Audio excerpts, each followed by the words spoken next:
എന്തായാലും ഈ മധ്യപ്രദേശിലടക്കം കുട്ടികൾക്ക് ജീവഹാനി ഉണ്ടാക്കിയ ആ ബാച്ചിലുള്ള കോൾഡ്രിഫ് മരുന്നുകൾ കേരളത്തിലേക്ക് എത്തിയിട്ടില്ല എന്നുള്ള വിവരം ഇന്നലെ തന്നെ ഈ ആരോഗ്യവകുപ്പ് പുറത്തുവിട്ടിരുന്നു. പക്ഷേ കോൾഡ്രിഫ് കഫ് സിറപ്പിന്റെ വിതരണം കേരളത്തിലുമുണ്ട്. എന്തായാലും ഈ കുട്ടികളുടെ മരണം ഉണ്ടായ സാഹചര്യത്തിൽ കോൾഡ്രിഫ് കഫ് സിറപ്പിന്റെ സാമ്പിളുകൾ ശേഖരിച്ച് സംസ്ഥാന ഡ്രഗ് കൺട്രോളർ വകുപ്പ് സംസ്ഥാന വ്യാപകമായ മെഡിക്കൽ സ്റ്റോറുകളിൽ നിന്നാണ് ഈ ബ്രാൻഡിന്റെ സാമ്പിളുകൾ ശേഖരിച്ചിട്ടുള്ളത്.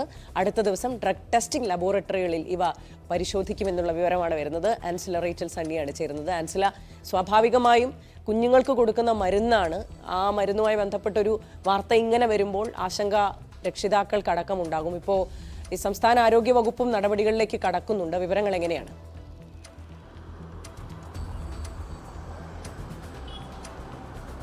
നിമി, കോൾഡ്രിഫ് മരുന്നിന്റെ സാമ്പിളുകൾ സംസ്ഥാന വ്യാപകമായി സംസ്ഥാന ഡ്രഗ് കൺട്രോളർ വകുപ്പ് ശേഖരിക്കാൻ ആരംഭിച്ചിട്ടുണ്ട്. സംസ്ഥാനത്തെ വിവിധ മെഡിക്കൽ സ്റ്റോറുകളിൽ നിന്നാണ് ഈ സാമ്പിളുകൾ നിലവിൽ ശേഖരിക്കുന്നത്. അടുത്ത ദിവസം തന്നെ ഡ്രഗ് ടെസ്റ്റിംഗ് ലാബുകളിൽ ഇത് പരിശോധനയ്ക്ക് അയക്കുകയും ചെയ്യും.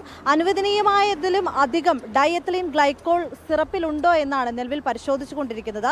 അതേസമയം ഈ അപകടമുണ്ടാക്കിയതായി കരുതപ്പെടുന്നത് SR13 എന്ന ബാച്ച് കേരളത്തിൽ എത്തിയിട്ടില്ല എന്നാണ് നിലവിൽ അറിയാൻ കഴിയുന്നത്. കഴിഞ്ഞ ദിവസം തന്നെ ഈ കോൾഡ്രിഫ് കേരളത്തിൽ നിരോധിക്കുകയും ചെയ്തിട്ടുണ്ട്. നിലവിൽ ആശുപത്രികളിലും മെഡിക്കൽ സ്റ്റോറുകളിലും എല്ലാം കർശനമായ രീതിയിലുള്ള പരിശോധന നടന്നു വരികയാണ്. ഈ മരുന്നിന്റെ വിൽപ്പന തടയുകയാണ് പ്രധാന ലക്ഷ്യമെന്ന് പറയുന്നത്.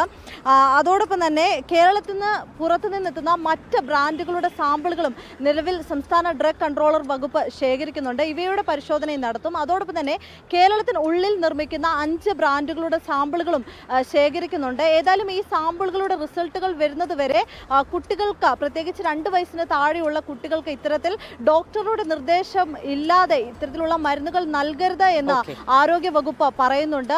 ഡോക്ടറുടെ കർശനമായ നിർദ്ദേശമുണ്ടെങ്കിൽ മാത്രമേ ചെറിയ കുട്ടികൾക്ക് ഇത്തരം മരുന്നുകൾ നൽകാവുള്ളൂ എന്നാണ് ഇപ്പോൾ ആരോഗ്യ വകുപ്പ് മുന്നോട്ട് വെക്കുന്ന നിർദ്ദേശം. നിമ്മി, ശരി അൻസില, എന്തായാലും ഇതിന്റെ എല്ലാം ചുരുക്കം ഇത്ര മാത്രമാണ്. 2 വയസ്സിൽ താഴെയുള്ള കുഞ്ഞുങ്ങൾക്ക് ഡോക്ടർമാർ നിർദ്ദേശിക്കാതെ ഒരു തരത്തിലുള്ള കഫ് സിറപ്പുകളും നൽകരുത് എന്നുള്ള മുന്നറിയിപ്പാണ് ആരോഗ്യവകുപ്പ് നൽകുന്നത്. ജാഗ്രത രക്ഷിതാക്കൾ പാലിക്കണമെന്നാണ് ആരോഗ്യവകുപ്പ് നിർദ്ദേശിക്കുന്നത്.